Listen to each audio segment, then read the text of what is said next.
বন্ধুরা কেমন আছেন? আশা করি সবাই ভালো আছেন। বন্ধুরা, অভিষেকের বিরুদ্ধে হার, দল থেকে বহিষ্কার, শোকজের জবাব দিয়ে বঙ্গ বিজেপিকে নিশানা অভিজিতের। অবশ্য আমরা এই বিষয়ে বিস্তারিত আলোচনা করবো এবং আপনারা কিন্তু সাইট থেকে কিন্তু রিডিং দিতে পারেন।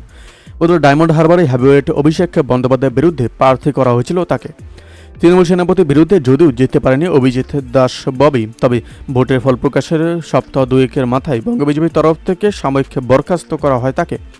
পাঠানো হয় শোকজের চিঠি। এবার সেই চিঠি জবাব দিয়ে বোমা ফাটলেন পদ্ম প্রার্থী।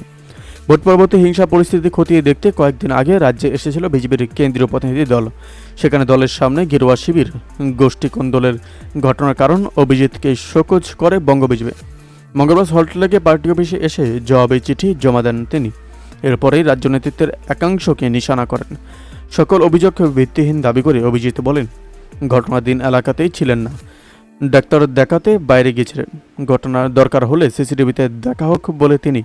একই সঙ্গে বিজেপি নেতার প্রশ্ন, দলের তরফ থেকে পাঠানো শোকজের চিঠি তার কাছে আসার আগে সংবাদ মাধ্যমের কাছে কিভাবে পৌঁছলো? দলের যারা এই কাজের সঙ্গে যুক্তি তাদের বিরুদ্ধেও তদন্ত করা উচিত বলে দাবি করে অভিজিৎ।